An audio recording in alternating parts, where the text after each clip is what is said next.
If AI can do all of that, what exactly is my value? And it's Let me take you back to a Saturday morning. I'm setting up a room, chairs, tables, a projector, nothing fancy. And then they start arriving, not from around the corner, from undeserved communities across the city. The program organizer had arranged taxis to collect them from a central pickup point in their area. But first they had to get themselves there, which meant waking up earlier than they needed to, walking or paying their own fare just to reach that point at a specific time on a Saturday morning. Then the journey to us, then a full morning of training, then the taxi back to where they started, and from there, each one finding their own way home. Multiple journeys, multiple decisions, multiple moments where they could have turned around and gone back to bed. And yet, every Saturday, that room was full.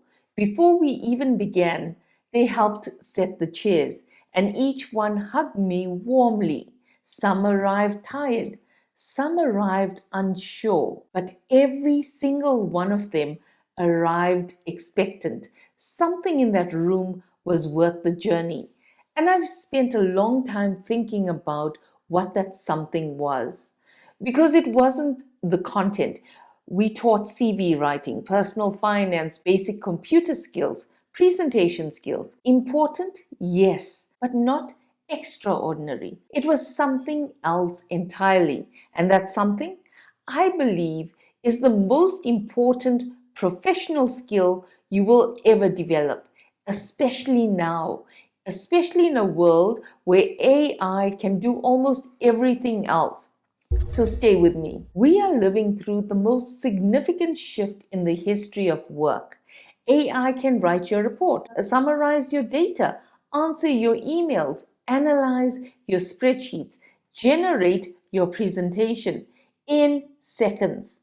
And most professionals are asking the same quiet question, even if they haven't said it out loud yet. if AI can do all of that, what exactly is my value? And And it's a fair question, and I want to answer it honestly. Because the answer is not learn more tools, use better prompts, automate faster. Those things matter, but they are not your edge. Your edge is something AI cannot be trained to replicate, cannot be prompted into existence, cannot be scaled or automated or optimized. Your edge is your humanity. Your edge is your humanity. And before you dismiss that as being soft, let me show you what I mean. In 1963, Martin Luther King stood on the steps of the Lincoln Memorial and spoke to 250,000 people. He didn't open with statistics. He didn't present a framework. He didn't have slides. He said, "I have a dream." And more than 60 years later, those 4 words still move people to tears. That was not information. That was not data. That was a human being so connected to his purpose, so present in that moment that his words became something people carried in their bodies for the rest of their lives. I was reminded of this power in 1992 as a young girl in school when I stood up and gave a speech about Nelson Mandela, specifically about the words he spoke at the Rivonia trial, where he said he was prepared to die for his beliefs. I didn't choose that topic because it was assigned. I chose it because something in those words lit something up in me. That's what presence does. It ignites something in another person that information never can. So back to those Saturday mornings. I was one of the trainers, helping plan the sessions, build the curriculum, put the materials together alongside other volunteers. And we would begin each session the same way: a short video, something informative, something reflective, something that might spark a thought or lift a spirit. And then we would unpack it together. No lecturing, not presenting, just talking, listening, sharing points of view, getting people comfortable enough to speak without pressure, without judgment, and something remarkable would happen in that room. People who had never believed they had anything worth saying started speaking. People who arrived unsure started arriving with questions prepared. People who came not knowing how to apply for a job left knowing exactly how to present themselves.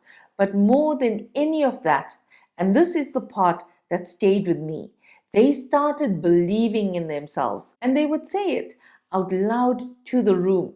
Nobody was paid to be there, and yet the room was full every single Saturday for a year on year, because something real was happening, something that had nothing to do with the curriculum and everything to do with connection. They didn't keep making that journey every Saturday for the content. They kept coming back because they felt seen. I carry this into every room I walk into now.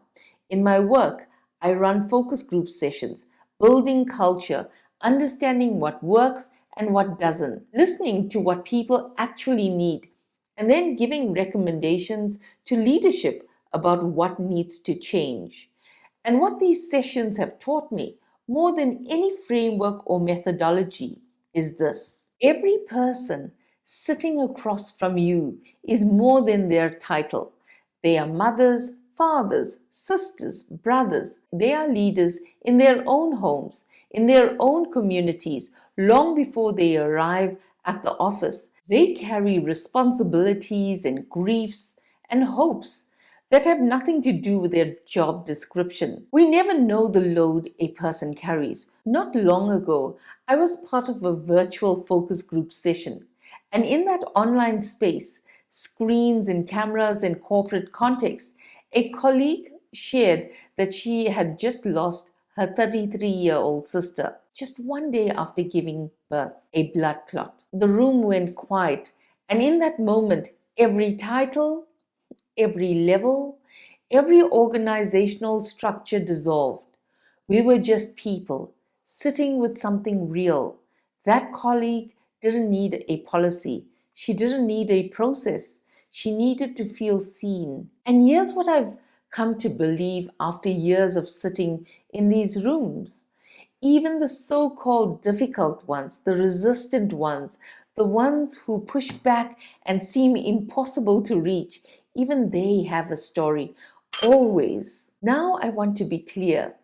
As you would see on this channel, I am not anti-AI. Far from it. AI has changed how I work. It has given me leverage I didn't have before. It has made me more efficient, more organized, more capable of doing more with less. But here is what AI cannot do.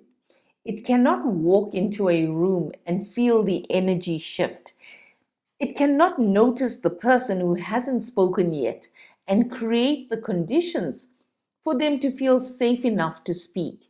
It cannot sit in a virtual room with a grieving colleague and hold that moment with enough humanity that she feels less alone. It cannot look at a room full of tired, unsure, expectant faces on a Saturday morning and make them feel that this right here is worth the journey. Information is everywhere now. It is infinite. It is instant. It is free. And yet people have never felt more unseen. That gap between the abundance of information and the scarcity of genuine human connection, that is where your value lives. That is your irreplaceable edge. So, how do you cultivate this? Practically, in the real world of deadlines and back-to-back meetings and overflowing inboxes. 3 things, simple but not easy. 1, put the person before the designation.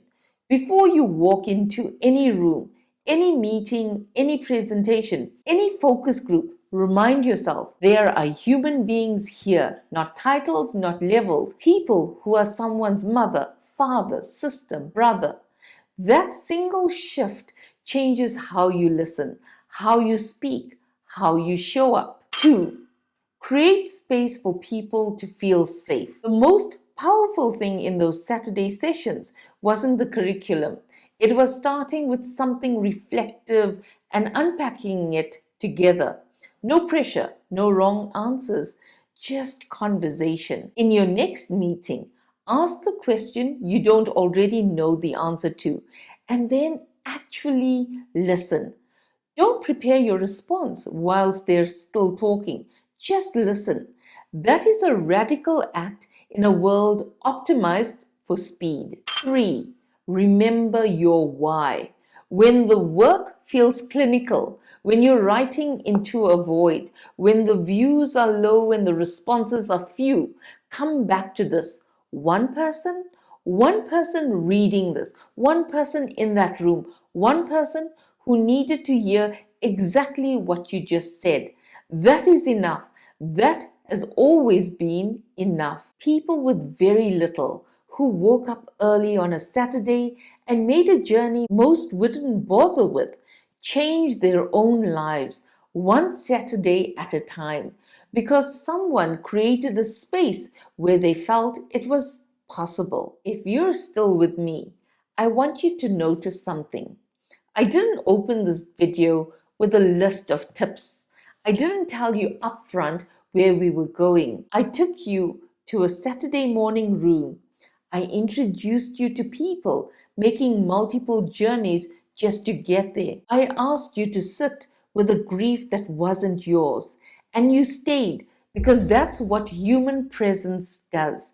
It creates a thread, quiet and invisible, that keeps people connected to something beyond information. You have that capacity, not because you've mastered a technique, but because you are human, and humans, when they are fully present and genuinely connected to purpose, are the most compelling force in any room. AI will get smarter, it will get faster, it will get more capable, but it will never replace the moment someone feels truly seen. That moment belongs to you. After nearly 30 years in corporate change and transformation, and my own personal journey through burnout and back, I've learned that professionals who endure, who influence, who truly matter are not always the most technically brilliant. They are the ones who never forgot that there is a human being on the other side. Join me every Wednesday at 8 p.m. South African time for the Midweek Reboot Live. Bring your questions, bring your challenges. Let's talk in real time. Now I want to hear from you. Drop it in the comments below. Where do you feel most human in your work? Is it in a meeting, a one-to-one conversation, a presentation, a focus group, or somewhere completely unexpected? And if you've ever been in a room or on a call where someone made you feel truly seen, tell me about it. Let's share, let's learn, let's remind each other what we're actually here for. Because the best insights in this community don't just come from me, they come from you. And always remember, you matter. I'll see you in the comments.